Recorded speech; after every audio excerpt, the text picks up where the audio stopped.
एउटा मात्र Gmail account यति धेरै ठाउँमा प्रयोग हुन्छ कि एकदम हाइली सिक्युरिटी राख्नु पर्ने ठाउँसम्म पनि प्रयोग हुन्छ जस्तो कि तपाईको बैंक अकाउन्टमा प्रयोग हुन्छ तपाईको ब्रोकर आइडीमा अकाउन्टमा खातामा प्रयोग हुन्छ त्यसैगरी चाहिँ शेयरको अकाउन्टमा प्रयोग हुन्छ फेसबुकको अकाउन्टमा प्रयोग हुन्छ युट्युबको अकाउन्टमा प्रयोग हुन्छ धेरै चीजको अकाउन्टहरुमा प्रयोग हुन्छ तर तपाईको जिमेल अकाउन्ट कसैको हातमा पर्यो भने तपाईको सारा अकाउन्ट त खायो गयो त्यो मान्छेले लान्छ ह्याक हुन्छ मेरो पनि केही समय अगाडि फेसबुक ह्याक भएको थियो फेसबुक रिकभरी गर्न सफल भए र मैले यो भन्दा अगाडि केही दिन अगाडि मात्रै पनि फेरि एउटा मात्रै युट्युब च्यानल गुमाउन परेको छु जहाँ चाहिँ मेरो आफ्नै लापरवाहीको कारणले गर्दाखेरि त्यस कारणले गर्दाखेरि म यो भिडियो तपाईको लागि बनाउँदै छु र मेरो त च्यानल गयो अब तपाईको पनि नजाओस् यदि तपाई लापरवाही नै गर्नुहुन्छ भने तपाईको च्यानल मात्र हैन मेरो त च्यानल गएको थियो च्यानल मात्र हैन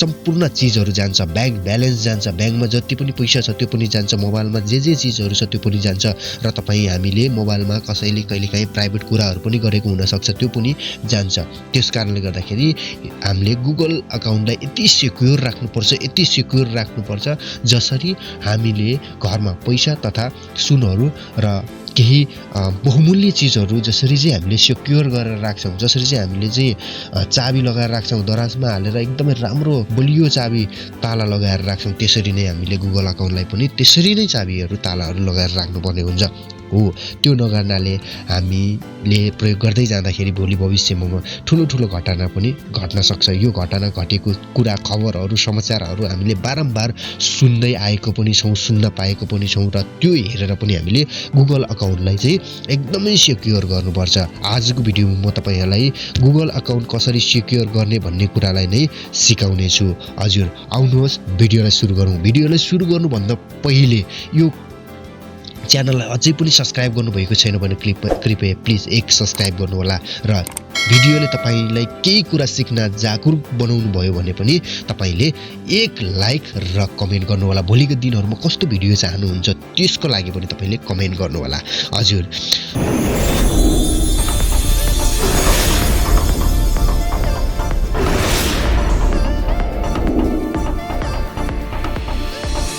सबैभन्दा सुरुमा तपाईले जिमेल खोल्नु होला जिमेल जहाँ पनि हुन्छ गुगल खोल्दा नि हुन्छ जिमेलबाट नै म तपाईलाई सिकाउन चाहन्छु जिमेल खोल्नु होला जिमेल खोलिसकेपछि माथि दाहिनेपट्टि तपाईको जिमेल अकाउन्टको आइकन देखा पर्छ त्यहाँ क्लिक गर्नु होला त्यहाँ क्लिक गर्ने बित्तिकै तपाईको जतिवटा पनि गुगल आइडी तपाईले जिमेल अकाउन्ट बनाउनु भएको छ त्यो सबै शो हुन्छ र तपाईले जुन जिमेल अकाउन्टमा चाहिँ चाबी लगाएको छैन सिक्युर गरेको छैन प्रोटेक्ट गरेको छैन त्यो जिमेल अकाउन्ट लगइन गरेर यहाँ गुगल अकाउन्टमा क्लिक गर्नु होला गुगल अकाउन्टमा क्लिक गर्ने बित्तिकै यस्तो खालको इन्टरफेस देखिन्छ गुगल अकाउन्टको तपाईले माथि देख्न सक्नुहुन्छ आफ्नो नाम आफ्नो इमेल एड्रेस र तल्लोपट्टि होम पर्सनल इन्फो र यतापट्टि आइसकेपछि डेटा प्राइभेसी अनि सिक्युरिटी हामीले खासमा राख्नुपर्ने भनेको एकदमै पावरफुल सिक्युरिटी राख्नुपर्छ त्यसकारणले गर्दाखेरि हामी सिक्युरिटीमा टच गर्छौं सिक्युरिटीमा टच गर्ने बित्तिकै तपाईको जिमेल अकाउन्टमा यस्तो खालको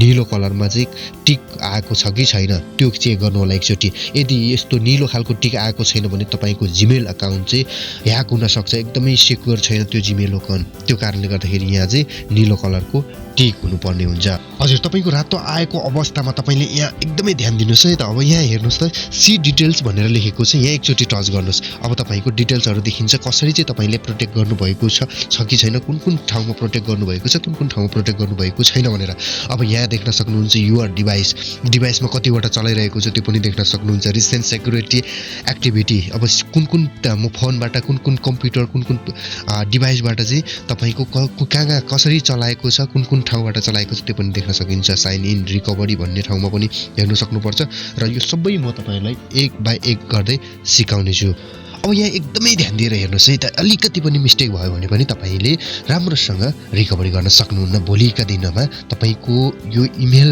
आइडी कै कारणले गर्दा पनि पछुताउनु पर्ने हुन्छ यसलाई एकदमै ध्यान दिनुपर्ने कुरा हुन्छ यहाँ युआर डिभाइस भन्ने ठाउँमा क्लिक गर्नु होला तपाईकोमा टिक नभएको नि हुन सक्छ मेरोमा टिक छ किनभने मेरो सिक्युर गरिसकेको छु यहाँ चाहिँ ओपन प्ले प्रोटेक्ट भन्ने ठाउँमा चाहिँ क्लिक गर्नु होला क्लिक गरिसकेपछि यहाँ ओपन प्ले प्रोटेक्टमा क्लिक गर्नु होला अथवा चाहिँ तल्लोपट्टि तपाईले where you are sign sign in भनेको छ त्यहाँ क्लिक गरिसकेपछि तपाईले चाहिँ कुन डिभाइसमा कहाँबाट चाहिँ तपाईको इमेल एड्रेसलाई एक्सेस गरेर चाहिँ चलाइरहेको छ भन्ने कुरा देखिन्छ। यहाँ मेरो डिभाइसहरुमा देखिन्छ। तपाईको एउटा मात्रै डिभाइसमा छ भने तपाईको एउटा मात्रै फोनमा चलाउनु भएको छ, अरु फोनमा चलाएको तपाईलाई थाहा छैन भने यही देखाउँछ। अरु फोनमा पनि चलाएको देखिरहनु भएको छ भने चाहिँ तपाईको जीमेल अकाउन्ट ह्याक भएको छ। अरु कसैले पनि तपाईको जीमेल अकाउन्टलाई चलाइरहेको छ, एक्सेस लिइरहेको छ। यस्तो अवस्थामा एकदमै डेन्जर उत्पन्न हुन्छ। अब मेरो कतिवटा डिभाइसमा चलिरहेको छ त्यो मलाई राम्रोसँग थाहा छ र मैले यहाँ हेरिसकेको पनि छु। अब यहाँ चाहिँ ओपन प्ले प्रोटेक्टमा क्लिक गरिसकेपछि तपाईको यस्तो खालको प्रोटेक्टमा स्क्यान भन्ने ठाउँमा चाहिँ यहाँ चाहिँ नो हार्मफुल एप्स फाउन्ड भन्ने ठाउँमा चाहिँ ओपन यस्तो नीलो टिक लगाएको हुनुपर्ने हुन्छ। यस्तो अवस्थामा चाहिँ के हुन्छ भने तपाईले प्ले स्टोरबाट यहाँ तपाईले देख्न सक्नुहुन्छ मेरो डाइरेक्टली रूपमा प्ले स्टोर खोलिसकेको छ। प्ले स्टोरमा कुनै पनि भाइरस भएको एप्सहरु छ भने तपाईकोमा डाउनलोड हुँदैन। यदि डाउनलोड भइहाल्यो भने पनि यो प्रोटेक्टले चाहिँ तपाईको डिभाइसलाई प्रोटेक्ट गर्छ र तपाईको डिभाइस ह्याक हुँदा बचाउँछ। अब तल्लोपट्टि हेर्न सक्नुहुन्छ रिसेन्ट सेक्युरिटी एक्टिभिटी भन्ने ठाउँमा चाहिँ 28 दिनको सेक्युरिटी। अब कुन फोनबाट कहाँबाट चाहिँ लगइन भयो र कहाँबाट चलाइरहेको छ त्यो देख्न सक्नुहुन्छ। यसमा पनि तपाईले चाहिँ क्लिक गरेर चाहिँ राख्न सक्नुहुन्छ र यसमा नीलो टिक भएकै हुनुपर्छ। यस्तो अरु नै खतरा आयो भने तपाईले चाहिँ राम्रोसँग सेटअप फेरि पनि गर्नुपर्ने हुन्छ। अब एकदमै ध्यान दिनुपर्ने कुरा यो दुईवटा चीजमा अरुमा छ, साइन इन अर रिकभरी भन्ने ठाउँमा छ र तल्लोपट्टि रहेको छ। यो दुईटामा एकदमै तपाईले ध्यान दिनुपर्छ हैन। सो यदि तपाईले यो दुईटा चाहिँ तपाईले चाहिँ मिस गर्नुभयो, यहाँ चाहिँ तपाईको पहेँलो अथवा रातो टिका आएको छ भने चाहिँ तपाईको एकदमै जोखिमपूर्ण छ। तपाईको फोन, तपाईको जीमेल अकाउन्ट जोखिमपूर्ण छ। तपाईले त्यो जीमेल अकाउन्ट ब्याङ्कमा दिएको हुन सक्छ। तपाईले चाहिँ कुनै पनि शेयर लगानी गर्नुभएको ठाउँतिर, शेयरको अकाउन्टतिर, मेरो शेयरतिर, ब्रोकर आइडीतिर सम्पूर्ण चीजमा चाहिँ राखेको हुन सक्छ। त्यो भएको कारणले गर्दाखेरि तपाईको सम्पूर्ण चीज चाहिँ जोखिममा छ अथवा तपाईको हराइसकेको पनि हुन सक्छ। तपाईले एकचोटी चेक गर्नु होला। साइन इन अर रिकभरीमा क्लिक गर्नु होला। यति गरिसकेपछि तपाईले चाहिँ यहाँ फोन नम्बर तपाईले रिकभरीमा राख्नुपर्ने हुन्छ।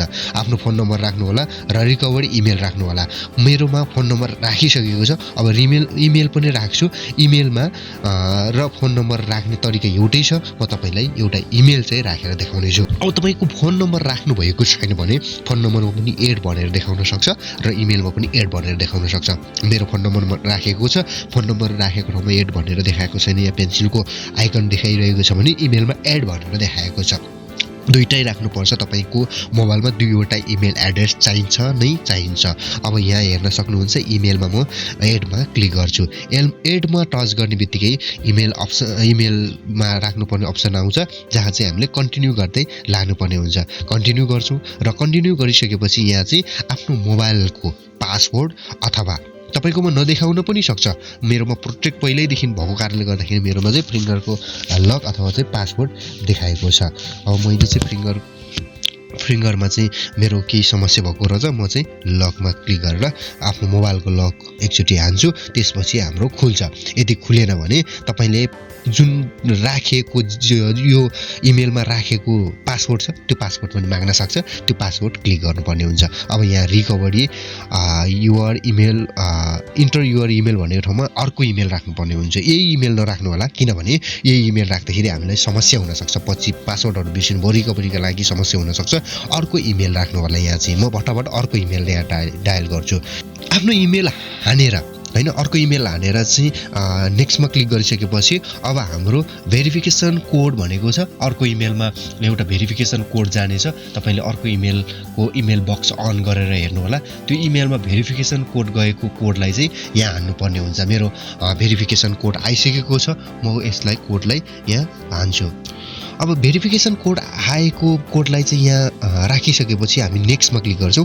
नेक्स्टमा क्लिक गर्ने बित्तिकै हाम्रो चाहिँ डन भइसकेको छ। अब डनमा ओके गर्छु। अब हाम्रो चाहिँ यहाँ अघि देख्न सक्नुहुन्छ रिकभरीमा अघि हाम्रो के थियो, हाम्रो एउटा मात्रै थियो, फोन नम्बर मात्रै थियो, एड बटन आइरहेको थियो भने अहिले हाम्रो दुईटैमा पेन्सिल आइकन आइसकेको छ। यति गरिसकेपछि हाम्रो सेक्युरिटी अलिकति भए पनि हाई सिक्युरिटी हुन्छ र अरू कसैले पनि ह्याक गर्ने कोसिस गर्दैन साधारणतया ह्याक गर्न सकिँदैन अब डिपली रूपमा ह्याकर त्यस्तो खालको खतरै ह्याकर छ भने चाहिँ ह्याक गर्न सकिन्छ फेरि अब त्यसको लागि पनि अलिकति तलतिर आइसकेपछि यहाँ तपाईले अलिकति ब्याक जानु होला र त्यसपछि तलतिर आइसकेपछि यहाँ हेर्न सक्नुहुन्छ यहाँ आएको छ तपाईले 2 स्टेप भेरिफिकेसन भनेर देख्न सक्नुहुन्छ सेक्युरिटी कोड भनेर देख्न सक्नुहुन्छ पास की भनेर देख्न सक्नुहुन्छ अब हामी 2 step verification security code passkey र पासवर्डको बारेमा हामी अर्को भिडियोमा जान्ने छौं किनभने यो 2 स्टेप भेरिफिकेसन एकदमै जरुरत छ तपाईको इमेल अकाउन्टका लागि र सेक्युरिटी कोड र पास की यो तीनटा एकदमै इम्पोर्टेन्ट कुरा छ